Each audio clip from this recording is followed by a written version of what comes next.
हाँ चल चल।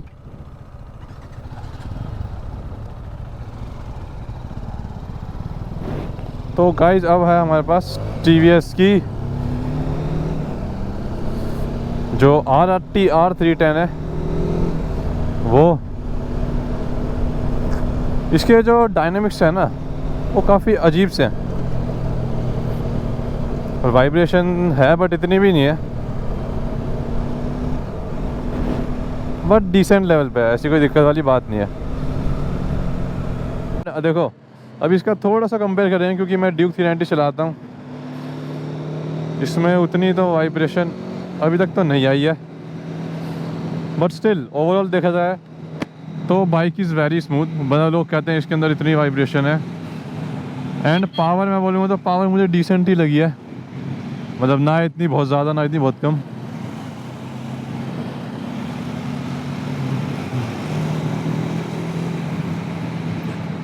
ओवरऑल देखा जाए तो बाइक सही है, मतलब ड्यूक के कंपैरिजन में जो कंफर्ट है ना वो मुझे इसमें उतना नहीं लग रहा। और पावर भी देखो ये बहुत ही लीनियंट उठाती है। वो देखो वो कहाँ पहुँच गया भाई।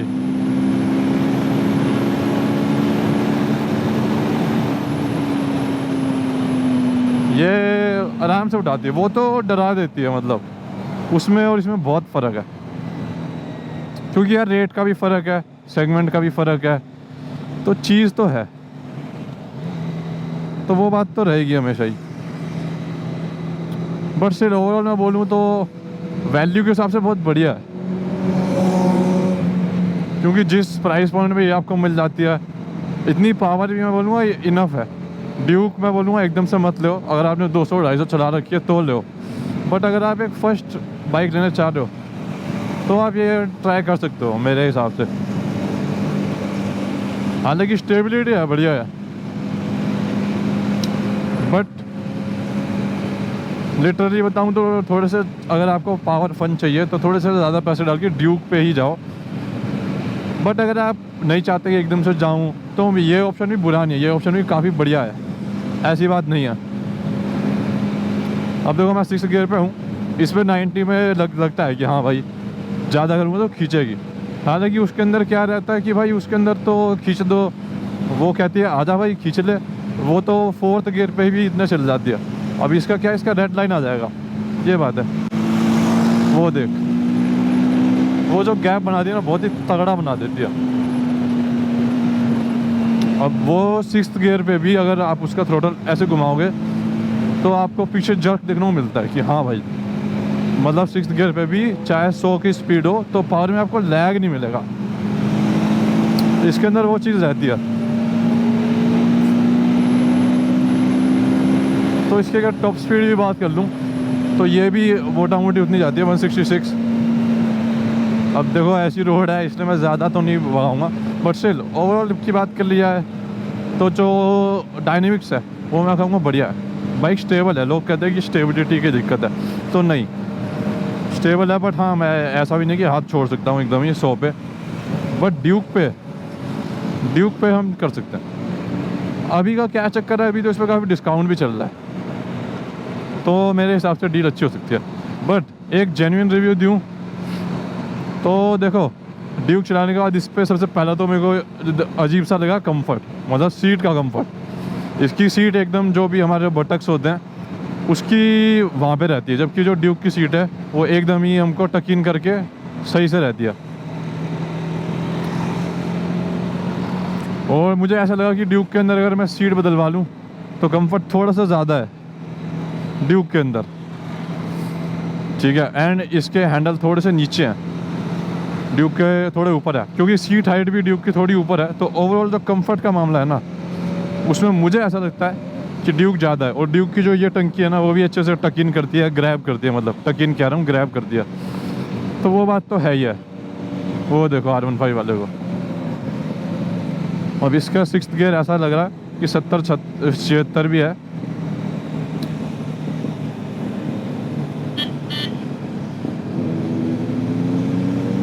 वो देखो भाई,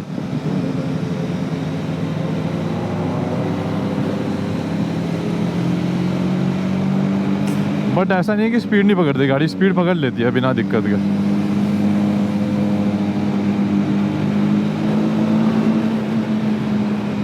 बट इसमें लगता है कि हाँ यार गाड़ी ना स्पीड पकड़ रही है, उसके अंदर पता, उसके अंदर लगता नहीं कि गाड़ी 100 पे चल रही है।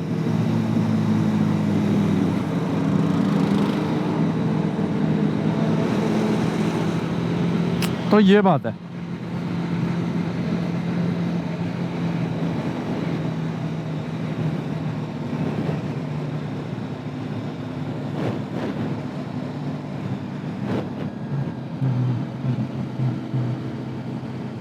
तो अपने बंदे कहाँ रह गए? अबे इधर ले ले, इधर ले ले। हालांकि लुक्स वुक्स की मैं बात करूँ तो इसका थोड़ा सा मॉडर्निस्टिक लगता है। एंड इसका जो पीछे का ब्रेक है ना, वो भी मुझे लगता है ड्यूक से थोड़ा ज़्यादा बेटर बाइट दे रहा है। ड्यूक का पीछे का ब्रेक कम बाइट देता है, वो तो डिपेंड करता है। बट ऑन एंड ऑल जितना अभी तक का हमारा एक्सपीरियंस है वो यही है कि इसके ब्रेक में थोड़ा तो है, मतलब फ़र्क है इसके पीछे वाले में। आगे वाला तो भाई ड्यूक का ही any day anyhow, so far so better है। यहाँ से देखता हूँ, सही है, भागती बढ़िया है, भागती इससे तेज है ना? कंफर्ट कंफर्ट भी सही है, कंफर्ट भी इसका भी सही है। हाँ वैसे तो सही है। इसकी थोड़ी सीट मुझे, क्योंकि इसमें ना यहाँ पे वो है, इसमें ऐसा लगता है थोड़ा खाली हो रहा, वो पकड़ लेती है ये नहीं। इसका ये ज़्यादा सही लग रहा है, मतलब थोड़ा लंबा आगे आगे खिंचा खिंचा सा मॉडर्न लग रही है। लेकिन ये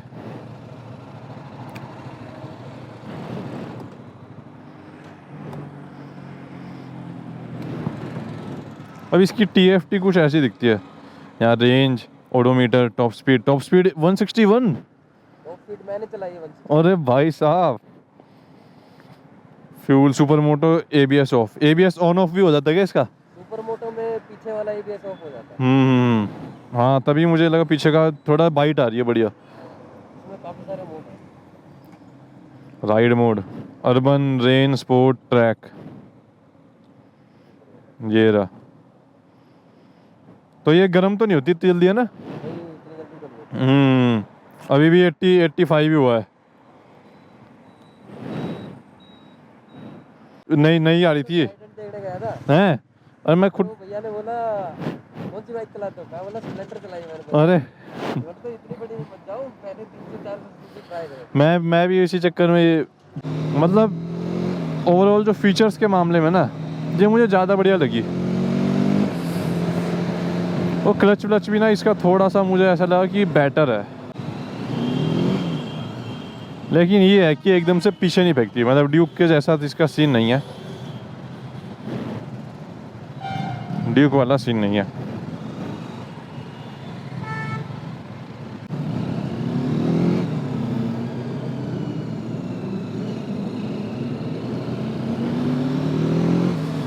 भाई साहब आ तो टाइम लग गया। ये देखो पूरी पे भी बड़े आराम से पकड़ती है ये।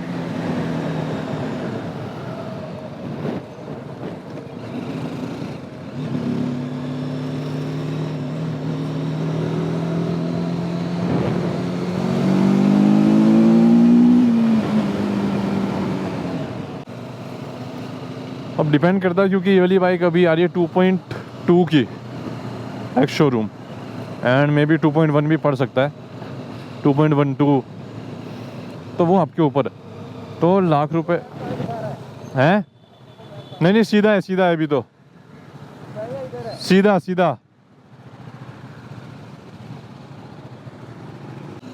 बट ये है कि इस बाइक पे रिएक्शन थोड़े ज़्यादा मिलते हैं।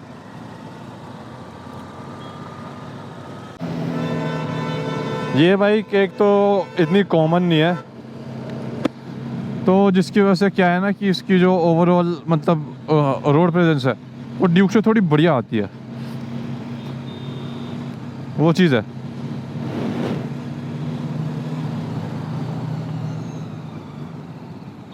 एंड इसका सुपर मोटो मोड अब मुझे समझ आया कि क्या है, पीछे वाला तो ABS लग नहीं रहा, इसलिए वो बढ़िया लग रहा था।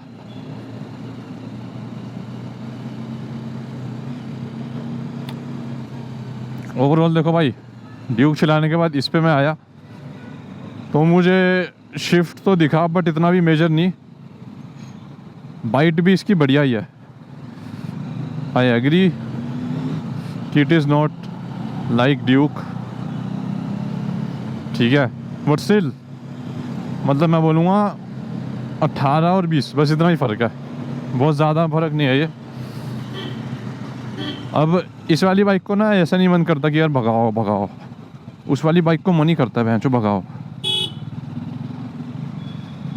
एक ये इसमें बात है, इसमें ऐसा मन कर रहा है आराम से चलाते रहो यार, सो पे मतलब वो वाला तो उसमें तो सीन टाइट है बड़ा।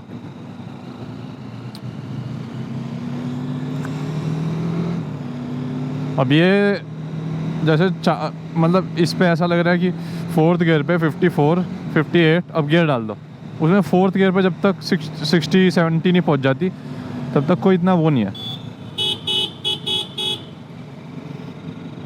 तो देखो मेन जो डिफरेंस है वो यही है। कंफर्ट वम्फर्ट में भी मैं बोलूँ तो दोनों गाड़ी ठीक है, क्योंकि आप उस पर पैसे ज़्यादा दे रहे हो तो यू विल हैव मतलब हर एक चीज़ में थोड़ा थोड़ा थोड़ा थोड़ा ड्यूक में प्लस है। बट मैं ये भी नहीं बोलूँगा कि इसमें एकदम बेकार है। This bike is also quite fun and अगर हम देखा जाए उससे क्या कहते हैं अपना इलेक्ट्रॉनिक्स और इन सब में, तो कहीं ना कहीं ये अभी उससे आगे ही है। इसका लो एंड टॉर्क है, मतलब जैसे दूसरे तीसरे पे भी कम पे चल जाएगी, पर ड्यूक में ऐसा नहीं है। एंड ये गर्म नहीं हो रही बिल्कुल भी, ये चीज़ है। तो आई नो कि यार मैं एकदम ही रैंडमली उठाई बाइक, एंड जो भी रिव्यू था ऑनेस्ट था, मतलब एकदम आपके सामने बताया मैंने। देखो कुछ ऐसा प्लान नहीं था, इसलिए चीज़ें इधर उधर मैंने काफ़ी घुमा दी होगी, तो उसके लिए माइंड मत करना। बट एक ओवरऑल मैं बताऊं तो भाई बाइक इज़ क्वाइट फन, आपको ऐसा इशू नहीं आएगा इसमें। मेरे को इतना ऐसा शिफ्ट दिखा नहीं कि नहीं यार मैं तो अब उस पर आ गया, ठीक है, हर एक चीज़ में बढ़िया है। तो अब इसको करते हैं सी ऑफ एंड अब हम लेते हैं भाई से रिव्यू, ठीक है। तो वेरी हाइपर स्पेक, आगे से लुक तो देखो इसका भी बढ़िया है, बट ऑरेंज वाली जो बात है ना वो नहीं है। इसमें थोड़ा सा भरा भरा लगता है, उसके अंदर नीचे से खाली लगता है, तो वही एक मेन है। तो ये तो था यार इसी वीडियो का, काफ़ी सडन था, तो आई होप बढ़िया लगा होगा।